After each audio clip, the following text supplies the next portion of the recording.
and just go through some welcome and some introduction kind of housekeeping things, and then we'll get on to it. Again, my name is Kevin Reedy with the Colorado Water Conservation Board. I'm the State Water Conservation Specialist, and we've been kind of tasked with doing trainings and with the land use and water nexus. And on our panel, great panel today, we've got Don Elliott with Clarion Associates. He'll be speaking first. Then Matt Cummins, from the planning manager from the city of Westminster, Colorado. He's got some great case studies to talk about. Jason Cowles, engineering department with the Eagle River Water and Sanitation District, and he will be rounding out the panel there. I just want to begin and talk about some partners we've been along the way and go through some other things. Obviously, the Land Use Law Center at Pace University of Law, they're taking on these webinars with us, and also helped us do all the modules, the background resources that we've got to back up these webinars as well. Great partners. The Colorado Water Conservation Board, which is my organization, of course, the Department of Local Affairs, Division of Local Government, the Colorado chapter of the American Planning Association, Colorado Municipal League, and Colorado Counties Incorporated. All these folks have done a great job of helping us get the word out on these webinars. Now, Tiffany, I'm not seeing any kind of slides. Am I supposed to be seeing slides now? You are, so hold on.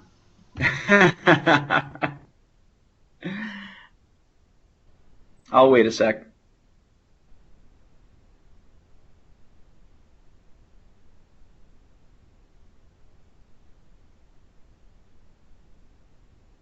There we go. It's coming up. Perfect. All right. So why are we here? That's a good question. This is definitely a bigger part of the training effort around Senate Bill 8, which was passed in 2015, that had the CWCB, my organization, and DOLA, Department of Local Affairs, carry out trainings. And this is one of the ways that we decided to do it. It's a way to reach a lot of people with some intro materials and hear some good stories from folks. And so today we are talking about PUDs, or plan unit developments. We want to go over problems with plan unit developments and how to make them a better tool, how PUDs can be strengthened to include water efficiency standards, and case studies of PUDs in Colorado communities. And who's on the call? So we've got various types of participants: local government administrators, local government planners, elected officials, planning or zoning board members, water providers, community members, and maybe there's others out there. So it's really been great. This process has been really good about trying to bring together kind of these two sides, these two planning disciplines, and breaking down those silos and trying to have this better conversation of how we interact with each other across these different disciplines. And then next, let's go on to the agenda. Obviously, we're in the welcome right now. Next is, first Don Elliott will talk about the yin and yang of PUDs. Mac will then lead on to a case study from the city of Westminster here in Colorado on the Colorado Front Range. And then Jason will follow up with the PUDs and the role of the water provider. And then at the end, I'll be taking questions. Use the message tool here, and you can enter your questions as we go along, and we'll be taking those questions at the end. If we go over a little bit, we can probably stay on for a little bit longer and go over those questions as need be, but shoot them into the tool there, the messaging tool, and then we'll take them from there. So without further ado, I'll introduce Don Elliott. He's with Clarion Associates again, and he's going to talk about the yin and yang of plan unit developments. Take it away, Don. Okay, can you hear me, Tiffany? Everybody else?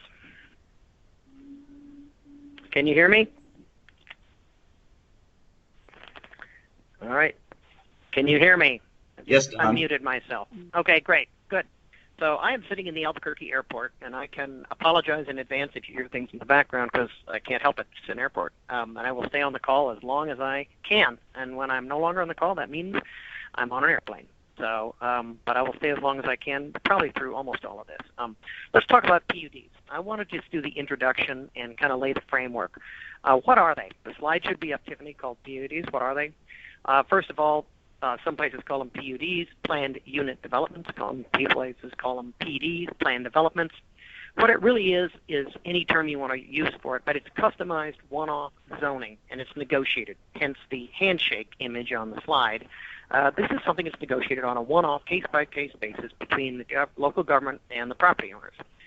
Don, isn't that spot zoning? They could write whatever they want for their property? Yes, it is, and it has been authorized by the legislature, and therefore it is not illegal spot zoning. It is spot zoning, and you follow the PUD regs, and you can do it. It can be very detailed.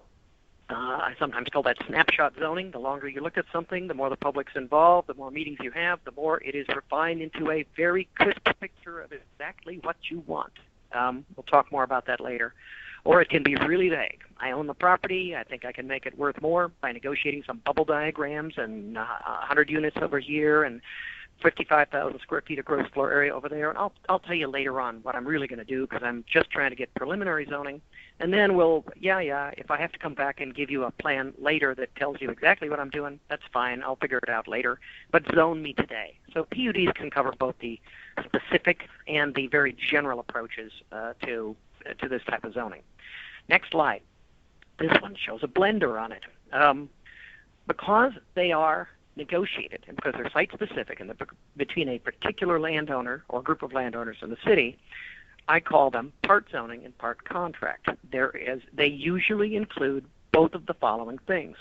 There's a land use regulatory document, and it covers what you'd normally have in zoning. And by the way, you can include subdivision controls, and the city or county is going to enforce it through its police powers, just like zoning and subdivision. And along with that, there's usually a contract document, a contract linked to the land uses that covers all the things the local government and the property owner have promised to do or to build for each other. And that is a contract enforceable through contract law. Now, why am I making such a big deal about this? It doesn't really matter, does it? It's law. It's land use law or it's contract law. It doesn't really matter. Let's go to the next slide. Oh, yes, it does, because this three-circle diagram is one I use with my graduate students at UCD. Basically, look at all the things you can control. PUDs can blend together any three of these things, or frankly, don't have to. They could blend together two of them if they want to. Usually it's at least one of the circles at the top plus the one on the bottom. So you know what zoning covers: minimum lot sizes, dimensions, parking, signs, etc. When you get into subdivision, how you lay things out: streets, access, water, sanitation. Two different topics, two different legal tools. Not a bright line between them. You can often deal with these things in two different ways, but they're land use powers. And the basic thing is the city gets the right to enforce it by forcing you to comply. It's performance. And then if you don't, they can give you a fine, but it's not about the money. It's about getting people to perform in a certain way. Down below is development agreements, and that's contracts. Contracts are just promises between people as to what they're going to do for each other, and they can include things that are not related to, in a very close way, the land use powers, and they're enforced in different ways. The premise on a contract is you made a bargain, and if one of you breaks the bargain, they're going to have to pay damages to the other for what they did. It doesn't have to be money. It can be performance. But the bias in a contract is make the person against whom it was violated whole, not necessarily make them perform their forgotten duty. So let's go to the next start. There's good and there's bad in PUDs. The good part is you can negotiate anything. You can lock in a snapshot. Got a little picture there of a development. You can draw it in as great a detail and as beautifully as you want to and say, got it, that's it, build that. And you can require things to get built by either the city or by the private property owner. You could say it has to be done by a certain date. Zoning usually doesn't do that. Zoning usually talks about height, density, use, setbacks, parking. It doesn't say you got to do it by X usually. The permit may expire, but you haven't promised to do it by X. But there you could tie it in there. So, for example, the applicant might be willing to install additional trails if the city commits that they'll do their part of the trail system by a certain date. Look, you get it done by X, I can sell that to my buyers, I'll do it. You're going to do it whenever you get around to it? Yeah, I don't think I'm so interested in building my connecting trails. Next slide, the good part. Again, you could make a binding agreement to do things that would be hard to enforce through zoning. For example, and I'll just give examples, an agreement to install water-conserving technology in buildings, or to operate sites to conserve more water than the design alone would conserve. Look, I know I've designed it pretty well, but I am agreeing to do the following additional operational things by a contract. If I fail, you can enforce the contract against me instead of the land use controls. Again, or an agreement to take on the maintenance of low-impact development features, something that may not be addressed in zoning. Let's go to the next slide, the man holding out a piece of paper. So again, you can enforce an agreement to do or build something by suing under the contract. I've made this point, rather than withholding land use permits and approvals. Well, why might you want to do that? Because once the building's up and operated, who gets hurt when you withhold land use permits and approvals? Well, it might be the tenants or the users, and they're not the ones who screwed up. So you may want to take the property owner to court while leaving the building or the development in a compliant mode. So that's why it's important to have these two tools. Let's go to the next one. The bad part. The bad part is you can negotiate anything. Same as the good part. And once you start negotiating, everything looks like something that ought to be negotiated. That's just one of the facts of life. People tend to over-negotiate and to find more and more things that need to be negotiated. They can take a lot of time to negotiate and get approved. And since staff cannot memorize all the different terms of all the PUDs in the city, they have to go look them up every time. It's a huge administrative burden as compared to standard zoning. Next slide, the straitjacket. So over time, the snapshot you took of what it was everybody thought was the best thing since sliced bread on day one, the bread gets stale. It turns out that things have changed, trends have changed, uses have changed, styles have changed, and we actually don't want you to build that. So often, cities spend a lot of time amending PUDs over and over and over again, and that also takes a lot of staff time. And as the ownership of the property fragments, remember, Don did it on day one because he owned the property, but he's now sold it to 100 different owners. All right, who has to agree when we need to change that? It was a deal between Don and the city. Is it now a deal between Don and all of the buyers and the city? Did they all have to kind of talk about changing this deal or not? You can address that in drafting to avoid that, but it still gets more complicated. Finally, next slide. The yin-yang.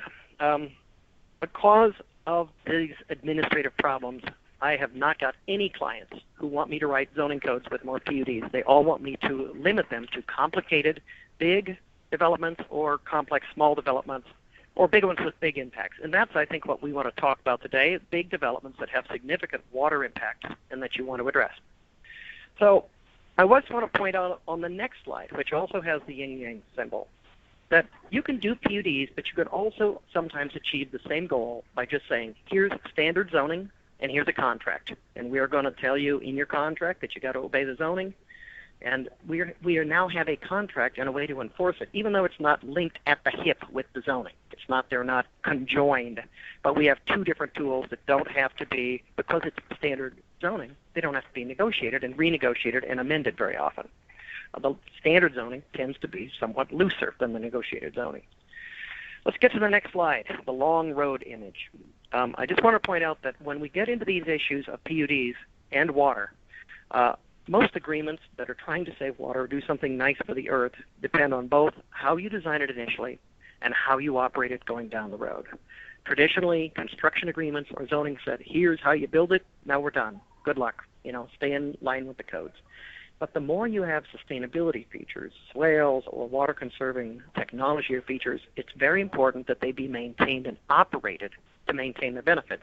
And that is often something that you need to cover in a contract, but it often gets overlooked till the very end. So I just want to point out, when you're talking about the wonderful things you're going to do during water conservation or stormwater management, anything to do with water in this new development, don't leave the discussion of who will maintain it till the end, because I've seen a number of good deals fall apart because there's all of a sudden people pointing at each other. Well, I was willing to do it as long as, I thought the city was going to maintain it. The public works guy says, we're not going to maintain it. That costs more than our standard operational requirements. We're not going to maintain that. We assumed you were going to maintain it. You do have your homeowners association do it. So don't leave it till the end. That's a critical part of all of these. Next slide. I just want to go through 3 slides, and all I'm going to do is hit you the bullets, because this will lay the groundwork, I think, for the other speakers. What could you do through PUDs to conserve water? You could, once, as a lot of the studies recently have shown, small lots consume less water than large lots. You could get, even though the zoning is X and it allows you to do larger lots, you could commit to doing smaller lots through the PUD, or low-rise multifamily, things that are more water efficient in general. You could commit to irrigated turf, another very valuable way, a very effective way to limit water usage on residential, non-residential properties. You could agree in the PUD to negotiate and adopt a water budget for each of the uses and sites and to live by it. You could commit to use recycled water for public areas. Next slide. You could commit not to file a preliminary plat until the final water adjudications have been documented. Those of you who heard me speak on this know this is kind of a hobby horse for me. The game in Colorado is you file a preliminary plat and say, well, I'm working on it. Here's a piece of paper that says I might have water, but don't worry, I won't finalize the plats until I get actual water final decree. And depending on which county you are, you either say okay or you say no. We don't. If you wanted to, you could use the PUD process to say, when we say water for this development, we mean actual water that you could see in a glass and lift it up to your lips and drink it, not a piece of paper that says, I have a right to water should there ever be water in a river where we all know there's no water left to allocate. So there are counties out there, and you could agree to say, look, we don't want to see a preliminary plat. Don't play this game with us of getting a half-baked subdivision and then talking about how hard it is to finalize it and maybe we could take an alternative performance. Just don't have a preliminary plat processed until that happens. You can prohibit connection of rainwater downspouts into the pipe systems. We've written some regulations on that, which avoids the stormwater runoff. You could commit to design and locate open space to serve through LID, low-impact development. Harder than it sounds, requires more collaboration early in the process, but you could promise to do that in a PUD. Next slide. You could commit to install gray water systems in major public amenities. You could commit that you will include in your purchase documents for lot buyers that they will participate in the Zeroscape system, that they are committed to that, and you are committed to that as in the sales documents to keep them in that arrangement. You could also commit to use best available water conserving technology so that every 5 years we're going to revisit this and we are going to see what that means. The PUD says best available technology as evaluated every 5 years, and then there is a process set forth to evaluate and say, 5 years ago this was the best thing we could do, but now I've got phases 4 and 5 left to go, and we got something better, and yeah, we'll use the better technology in phases 4 and 5. And finally, you could commit to include water conservation monitoring provisions or requirements in your HOA and other documents. So the developer says, look, I'm setting up this HOA. We all know they're going to have responsibilities. In addition to those that I was planning on giving them, I'm going to commit them to participate in whether it's xeriscaping or water conservation techniques. And with that, I think I should sign off and say that I will stay on the call as long as possible, but I'm looking forward to hearing the case studies and other materials that other speakers are going to be presenting. Thank you, Tiffany and Kevin.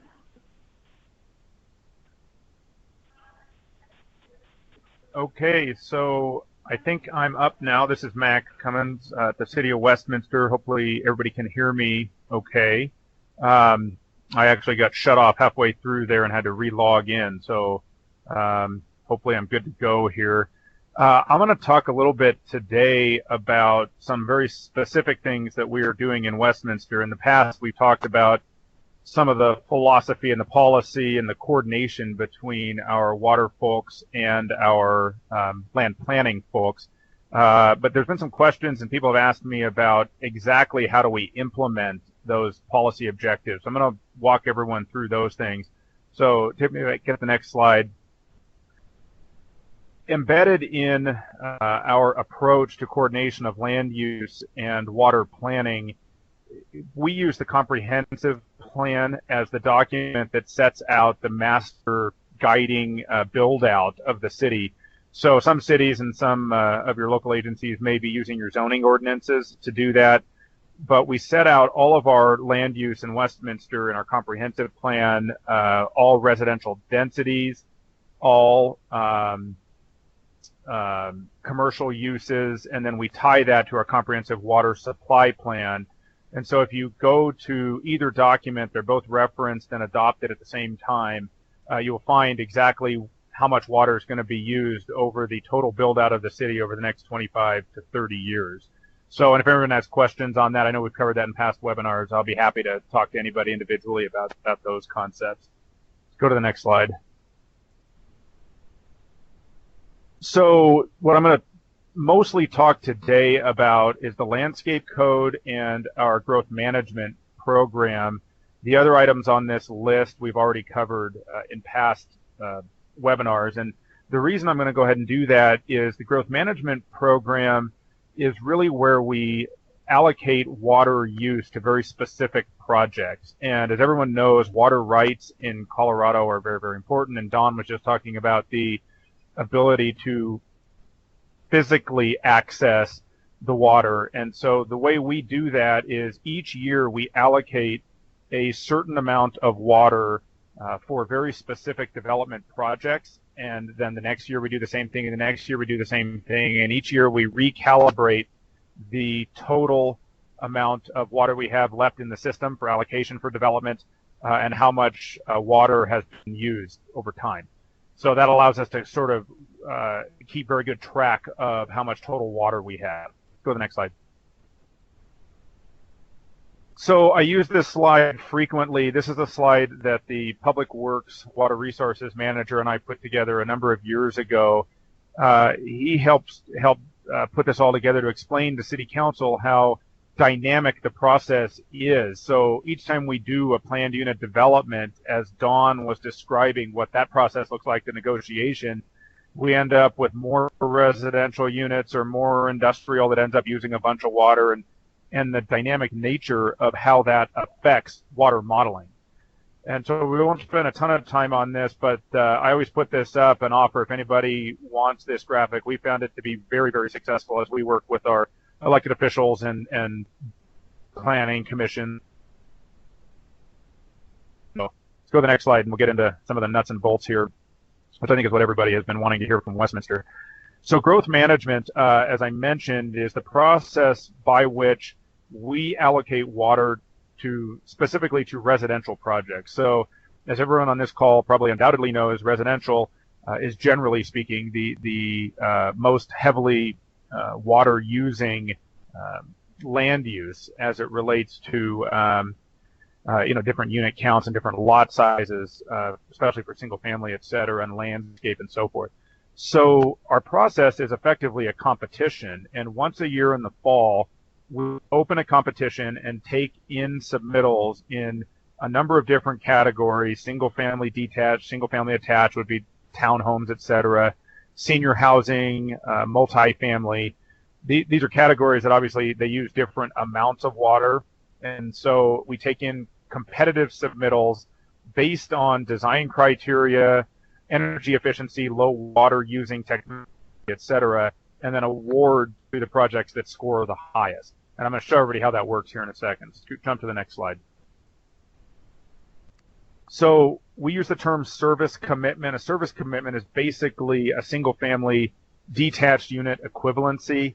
And then we have multipliers for the other unit types because we have found through a lot of study that obviously multifamily units that are typically 1 or 2 bedrooms in Westminster use less water than a large, single-family house on a 10 to 12,000 square foot lot with a whole bunch of landscaping. So the multipliers effectively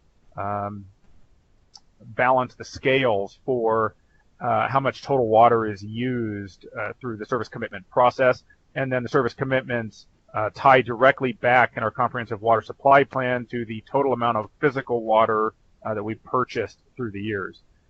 It's pretty typical for us to put into the competition anywhere between 400 and 600 or 800 service commitments for any 1 year. That really is a process to force a competitive nature of what we think we might get for development proposals over the course of that competition cycle, and see how we can encourage through this process lower water using projects, as well as some design things that also help just generally, as I mentioned, some of the energy codes, solar, etc. Let's jump to the next slide. system itself is qualitative. It's based on our design guidelines. So we have zoning minimums in the city, and then you score points in the competition by committing to something more than the minimum. And I'm going to show you what those spreadsheets look like in a minute. At the end of each spreadsheet for the project you're proposing, there's a total number of points. And effectively, the process becomes a numbers game. And I find year to year, it's effectively like a bell curve where it's very clear which project should be awarded service commitments and which ones shouldn't. There's very, very rarely that there's an outlier that just doesn't make any sense. They all tend to cluster, and then there's always one or two that are excessively low in terms of the total number of points. And we generally talk about the percentage of available points as the awarding factor. So what we do, let's flip to the next slide, Tiffany. So we take in the application form and some cover letters and things. We basically take in a sketch plan, a site plan, and some idea of the architectural render elevations, because that allows us to double check that what they're committing to in terms of points in the spreadsheet is accomplishable. It's not so much to do a plan review exercise. It's definitely not to approve some type of what people might think of as a PUD, but we have run into problems in the past when we use just the spreadsheets that someone would make a submittal and then find out later either they couldn't deliver on the project, which means they can't get entitlements and access to the water, or we found that out on the back end. So this is to everybody's benefit. It's not a terribly cumbersome process. We found that if developers want to try to build a project in earnest, that preparing these types of things pretty straightforward for them at that point in time. Let's jump to the next slide. So for 2017, these are the categories that we have for growth management in the city, and we embed this in our municipal code. So categories A, B, C, D, E, F, L, and W, and then a description of what each of those are, and then each year we allocate by council resolution a number of service commitments into each category. The only categories that are competitive are categories B and E. That is all residential, and there's B1, B2, B3, and B4 for the different product types that are traditional market rate housing, and then category E is senior housing, and we separate that out because it is really very different in terms of how the competition itself plays itself out, both from a water use standpoint and just a project layout standpoint. The other categories are non-competitive, so we do not have a competition for non-residential projects. We have some areas of the city that we want to encourage redevelopment. For example, in the southern portion of our city, south of 80th Avenue, that is not subject to the competition. Legacy Ridge is a large master planned community here in the city that we entered into a development agreement with a couple of farm owners 25 years ago, and super complex in terms of we built a golf course and then a whole bunch of other things went into that. So there's no competition for that particular project either. So the 600 that you saw in the last slide, that was 500 for new residential and then 100 for senior housing. And we ended up awarding not quite all 600, but pretty close. And I'll show you in the next couple slides how that all worked. So jump to the next one.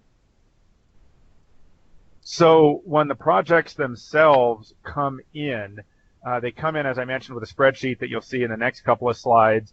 And that's true. It's just a total number of points with the exception of one category. We have a category called traditional mixed-use neighborhoods. And that was created about 10 or 12 years ago when we started moving away from traditional suburban zoning subdivision plats for single-family housing and back towards a traditional grid system and had vertical mix of uses in the commercial areas. It was specifically done for a project called Bradburn Village. We don't get a whole lot of TMUND applications anymore, but if somebody wants to propose that type of community, because they're so highly unique, we use a design jury process for that is made up of a series of folks here at the city management team, myself, public works director, economic development director, et cetera, and then forward a recommendation based on design criteria contained therein. So if anyone's interested in how that works, I'm happy to get with you after the webinar and send you all the information. The award itself is done by resolution to those projects that I mentioned that scored the highest. Sometimes they can be conditional approval, so there are times where the council may want to assign some type of conditional approval that calls for some type of mitigation or some type of something that they want to see implemented in the project when they actually get to the PUD process. We generally don't do that. We try not to do it because we take a very firm position that award of water does not guarantee you changes in zoning, comp planning, or a specific unit count when you actually get into design review. So for example, it's not atypical that you'll get awarded 50 service commitments for single family houses and then find out you can only build 47 lots because the grading and drainage won't work. And you don't know that until you get into the PUD process and start working through those types of technical issues. So we send out a letter with all the conditions and terms of what the award really means and then what the next steps are in the process. Jump to the next slide. It's about a 3-month process, start to finish. On this slide, you will see that we start with a council meeting that authorizes the competition for that particular year. We only do it once a year. Occasionally, we'll do it twice a year. It's not a huge staff burden, but it can be, particularly, if the developer claims points that we don't think are possible. So we try to make this very streamlined and only do it once a year. The first step is council authorizes the competition and puts service commitments in each category. Then we send notice. We keep a long-running list of all developers that have really ever done business in the city, plus anybody that we want to reach out to that we think would be a great person to invest in our community. We have information packets available at City Hall, and then we do lots of public outreach, and we have informational meetings, at least one before the deadline for the submittals. After the submittals, it's generally a 6-week process, maybe 7 before we get to the city council. That's a function of staff workload at the time. We take them in. If there's only 2 applications, we get through them pretty quick. If there's 10, obviously it takes longer. So the final step in the process is a recommendation from the city staff to the city council about which projects to award to. There is no public hearing at that meeting. There's no presentations by either the staff or the applicant. I get that question frequently. Many of the developers would like to do dog and pony shows. We try to make this really about water use and whether or not the project scored well on the spreadsheets, and then we leave the public hearings and the dog and pony show and heavy-duty public outreach for when we get to the PUD process. Jump to the next slide. So here are examples, and we'll scroll. Tiffany, you can just kind of scroll through these. And so what you'll see is, say, for example, here when you look at the on this sheet here, the architectural design. On the left, you see a column that says scoring, and the project proposes something, and then the city double checks it, and then we just write in on the right column if we concur.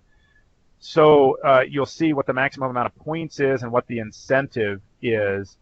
And so the base minimum, of course, everyone has to comply with. That's our minimum zoning. And then the points that you score for, so you see 50 points for exterior design elements, for example, or 75 points for usable front porches. Of course, we're in the architectural part here, not the water saving part, but scroll to the next slide.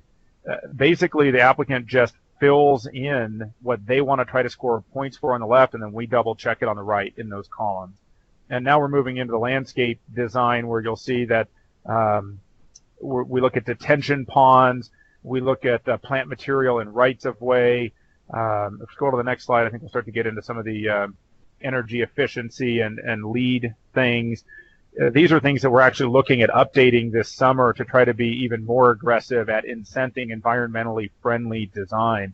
And I'm pretty excited about that because I think there's going to be wild support in the community to try to really look at that and want to be a leader in how we can lower water use as well as energy efficiency. So to wrap up this part of it, if you see the bottom, there's 11,325 available points for single family detached. Pretty typical for somebody to score about 40% of that historically over time. And so we report that to the council on a 5-year average. Now, the last thing I'll say on growth management is that we have the opportunity to, out of cycle, award service commitments if someone or a developer is willing to propose 125% of the available points in any one competition category, so single-family detached subdivision, and the historical average is 40% of the available points over that 5 years, then and you propose 125% of that 5-year historical winning score, you can jump to the front of the line and immediately get access to water and start processing your PUD.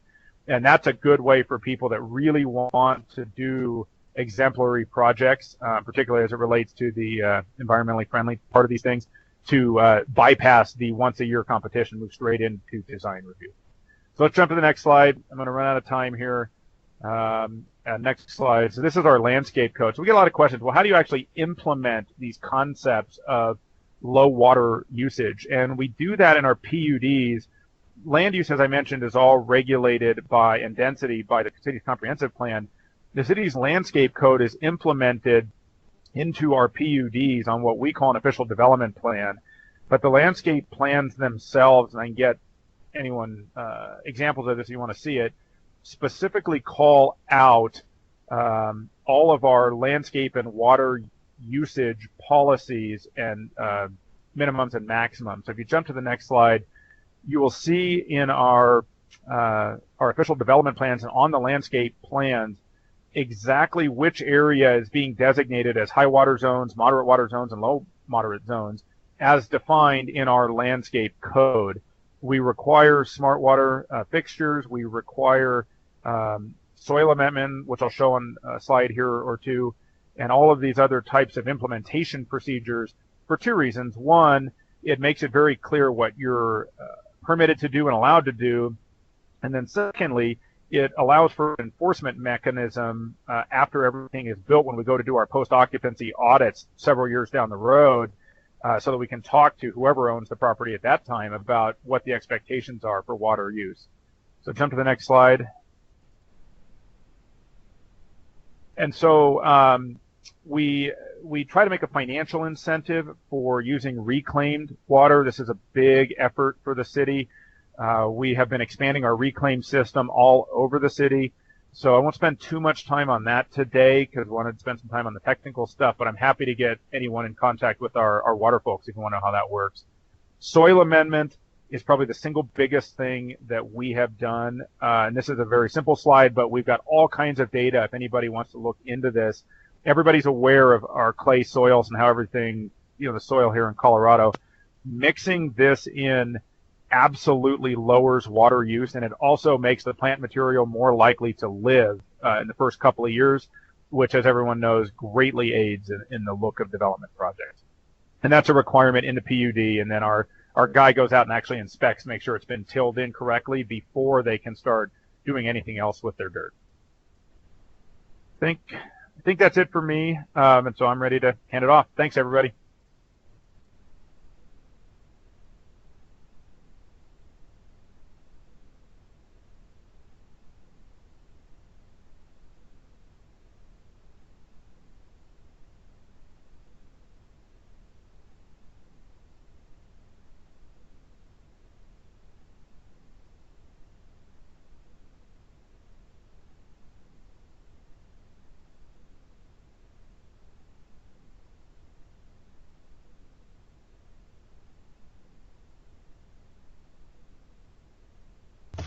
Uh-oh, I think we might be having technical difficulties for Jason.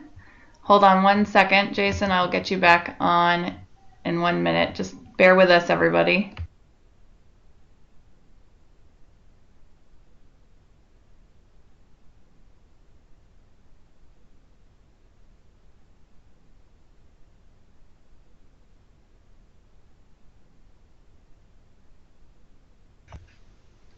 Jason, you should be back on now as a presenter.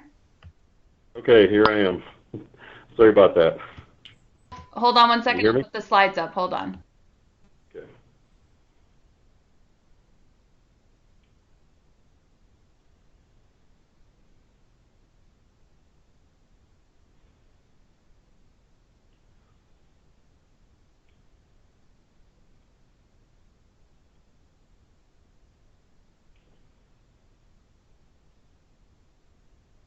Okay. My name is Jason Coles. I'm with the Eagle River Water and Sanitation District. We also manage the Upper Eagle Regional Water Authority system. Our service area covers about 25 miles in eastern Eagle County. So it includes the town of Vail all the way through to Wolcott. So we've got about 3,000 feet in elevation from the highest to lowest point in the system. The Eagle River Water and Sanitation District is the underlying entity that provides sanitation services for the entire area.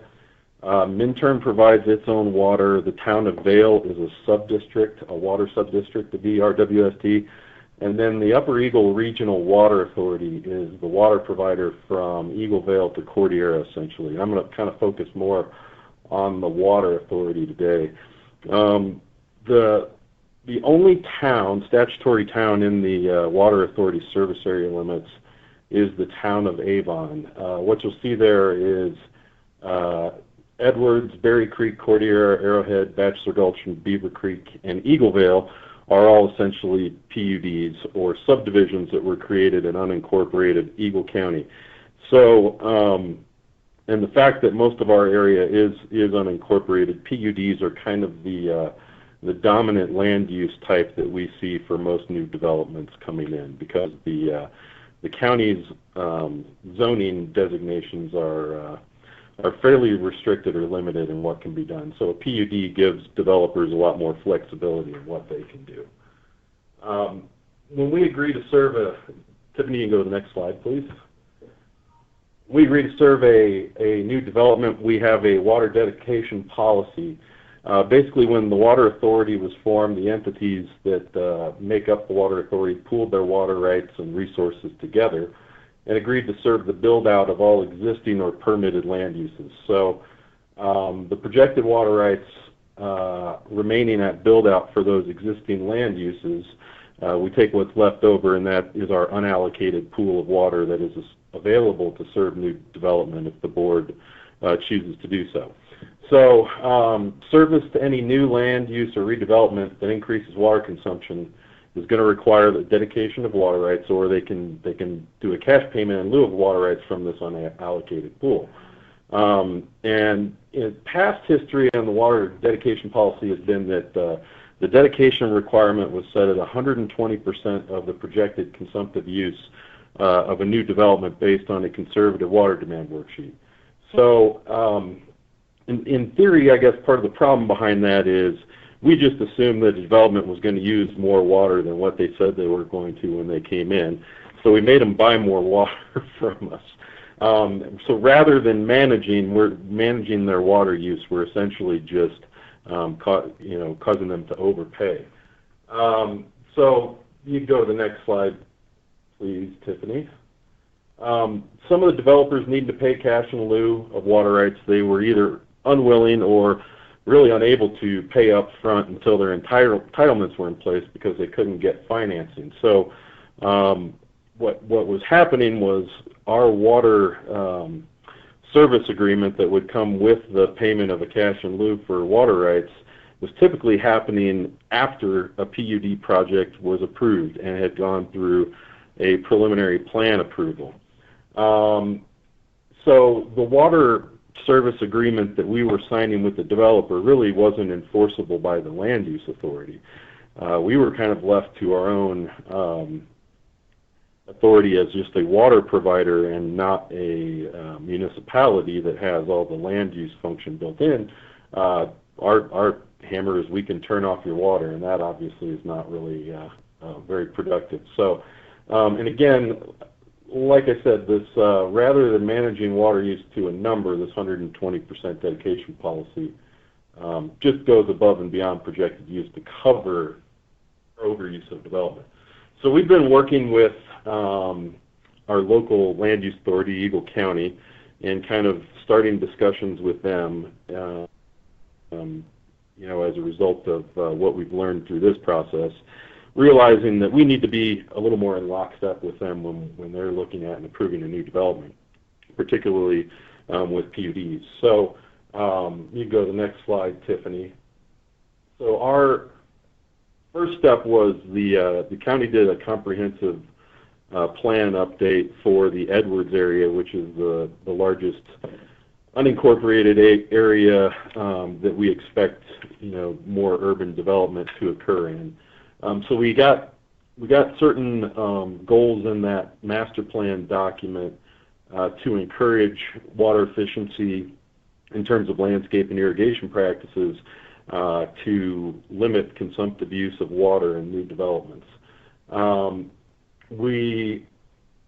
In terms of our process now, we're communicating up front to the Land Use Authority as part of our referral comments, going up front, that we need to incorporate water efficiency standards in PUD guides, either landscape or irrigation efficiencies that are acceptable to the authority, that will promote water efficient design for new developments. And really our whole objective to the county is to ensure that we have enough water to serve the full build out of the county and this ever-growing population that we see in this area.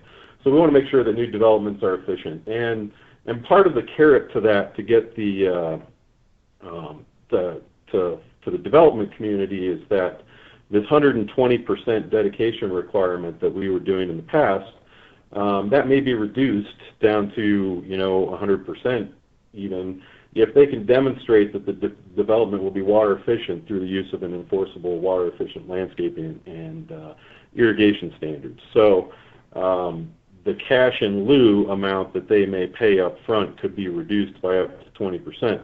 And in some instances, that could be several $1 million for a large development. So there is some incentive to the developer to reduce their costs up front by building in irrigation and landscaping efficiencies in the PUD guide. This is still kind of a work in progress for us, but we are planning to kind of develop some model landscaping and irrigation standards that we would ask for incorporation in a PUD guide as part of those as part of that process. And that's kind of where we're at right now. We've got a few new developments that new PUDs coming in where we're going to test that out. So that's the extent of what I had to talk about today.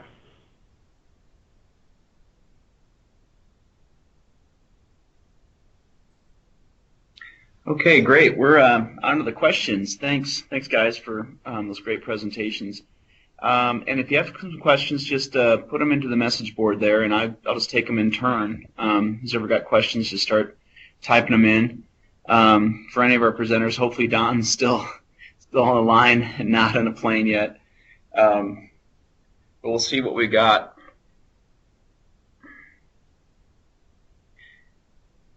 No, we don't have anything yet. I've got a really quick, Jason. I've got a question for you. So Sure. I'm a little bit familiar with what you guys are doing up in the Eagle River, and it sounds like you had a kind of an upfront kind of a thing with the 120% of the consumptive use, and now you're trying to work on the back end of that. Are you guys looking at anybody else who's doing work with like water budgets and landscape codes and things like that? Yeah, I think part of the strategy would be eventually to go towards water budgeting, and so that may be one tool that we use in a PUD guide, by setting a water budget by land use or lot or something to that effect. So that would essentially be tied back to that water dedication requirement that they make for the PUD, and we'd hold them to what they've essentially paid for in terms of water rights going forward. So that's kind of been part of the problem with some of the older PUDs. They came in initially dedicated water, and then have ended up using more water than they dedicated. And so it's important to us to have controls on that so that we aren't having to commit some of this unallocated water to serve overuse by some of the developments. Okay, great. Thanks. Well, I don't see any questions coming in. Does anybody have any other questions for these guys? Some good, interesting stuff here. Oh, I guess not. So I guess we're moving on. Okay, so great, guys. Thanks for participating today. We've got upcoming trainings. We've got one more webinar coming up on the 18th, a week from today. and it's really looking at specifically outdoor water use and landscape requirements in codes and plans. And also, if you see the web link there on this slide, it's to our water plan website, and we've got all these posted up there, and the modules, as soon as they're ready, we've got one more module we're working on, and we'll have all the resources up there on our water plan website as well. And so we look forward to you guys next week, and then we'll round this out, and then actually we'll be looking forward to seeing if anybody else has any other ideas for future going forward, for new webinars, any more resources that people need. We're in this and we're working on it, and we'll be doing it for a while. Senate Bill 8 basically says we'll be doing it forever, so that's a good thing. So thanks for attending, and I don't know, Tiffany, if you have anything else to say. Yeah, so I did want to remind everyone of the next webinar, and then for those of you that are still on, what we'll do is we'll be sending out the information for the call-in number and the webinar for the next week's webinar, and then we'll also be sending, again, some of you did not get my email that had the presentation, so I'll resend today's presentation to everyone who's on the call, so you have it. And if you have any questions, feel free to email any of us, and we're happy to answer them. And those that are planners, you did receive one CM credit today. So other than that, we appreciate everything and everyone, and thank you to all our presenters. And thanks, Kevin. Thanks for having me, Hillary. Tiffany, sorry. I'm just doing 4 things here. That's fine. Thanks, Tiffany.